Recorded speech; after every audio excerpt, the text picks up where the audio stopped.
Right guys, first video in a long time. This is going to be, excuse me, typical, got something in my throat. This is going to be the first video of the new project. I'm still in Rupert at the minute, but this isn't about Rupert. Let's go outside.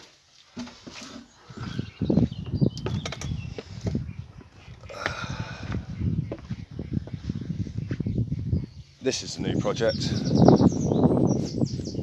Project Tiny House. Let's get it in shot. It's a 20-foot by 6-foot trailer I'm going to build a tiny house on. It's not going to be towable because I've just got a post 98 car license, so even if I had a vehicle that would tow it, which I don't, and I don't want to have to run a vehicle that would tow it because that'd be too expensive, I couldn't. So this is a static. It will be, if I ever have to move it, which in the foreseeable future I won't be, I'll move it on a truck. Now, to make it so that I can move it on a truck, I would be replacing these axles, which are woefully insufficient, with a couple of unbraked axles off a static caravan, which will be sufficient to punt it around with a tractor and put it on the back of a lorry.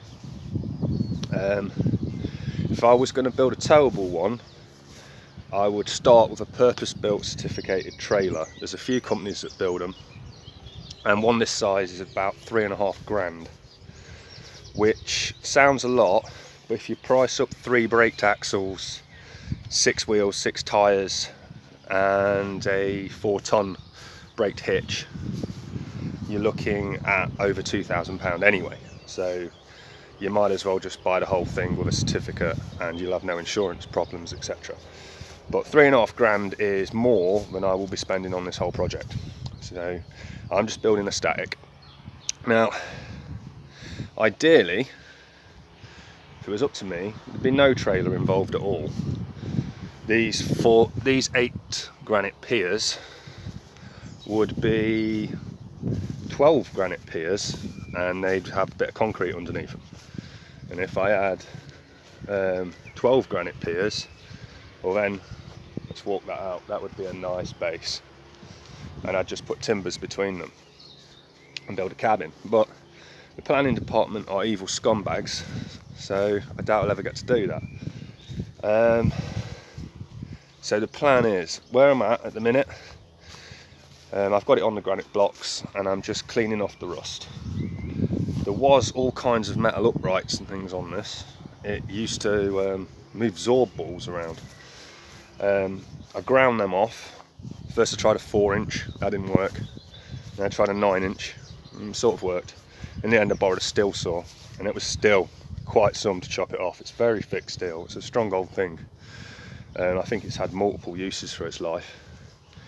I've ordered some paint, decent sort of Amorite paint. That'll come, when that comes, I'm hoping that comes before the weekend so I can get it painted one evening, because I want to start framing on the weekend.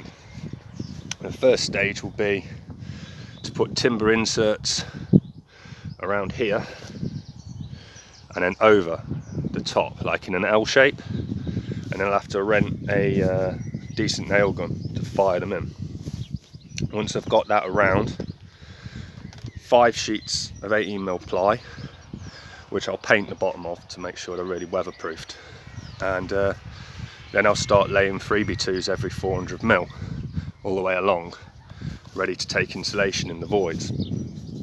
The first thing after I've got the floor will be to frame it out, and then I want to clad this wall first.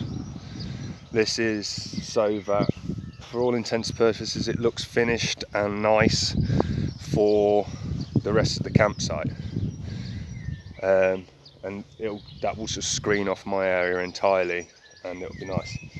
The bit in between the piers, I'm going to put some little picket fence so you can't see underneath it, which means I'll be able to move all my current wood pile and mess underneath the trailer out the way.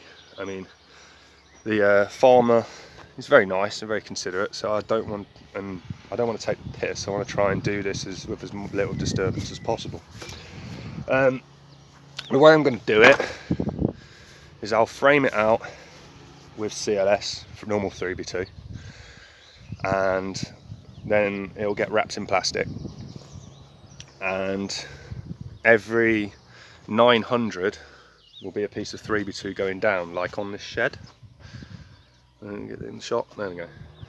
And then between that, I will shiplap it up with pallet wood like this. As I've got some, I've started stripping here. I need to get more, but they're just the lightweights, you can always get them. I'll chop them to 900s as I go, and I'm going to have a little tank full of creosote and old engine oil, and I'll dip them first before I put them on. Save time, and as they shrink and contract, you won't get those lines that haven't been treated. Once the walls are up, roof on, I've already got the window glass. I've got to make the windows the same way I did for Rupert. Got them from work out of an old house. These granites that it's sat on, they came from work for free as well. Free things are great. The layout will be, starting from the front here, there will be a 3 foot by 8 foot bathroom with a shower, a cassette toilet this time, not dragging portaloos out. On a cassette toilet I can pull straight through the wall, and a little sink. Moving along, next to the bathroom wall will be the kitchen sink, meaning the boiler and all the plumbing will be just located in this one section, with the cooker on the opposite side and worktops. Double doors in the centre, glass over the wheel arches, and then moving back will be the lounge here with a big L-shaped sofa. The stairs going up to the sleeping loft will be approximately here. The sleeping loft will be 8 foot by 8 foot. There's I'm going to have a pitched roof at the rear where the sleeping loft is, and the rest of it will be flat roofed. I'm just going to do fiberglass roofing both on the pitch and the flat. But that means you'll be able to go up the stairs into the sleeping loft, and then out of a little door onto the flat roof. And I'll probably have tables and chairs up there and things. Very nice. But that's the plan. I don't know how quick it's going to be, because I'm trying to fit it in around work and using money as it comes and trying to reclaim as much as I can. I did actually get the trailer before Christmas, and I nearly didn't even start the project. I sort of ummed and ahed and eventually I was like, no, I'm building this tiny house. I need it in my life. And when that's finished, I'll sell the old Rupert, bless him, because I'm no traveller. It's just been a tiny house since I've had it. It's never left the county. So I'll sell that to some hippie chick or something that will take it all over Spain or something. But that's not me. So Rupert will get moved on.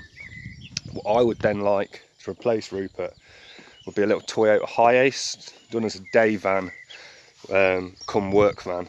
But that's for Ron. I've got to finish the tiny house first.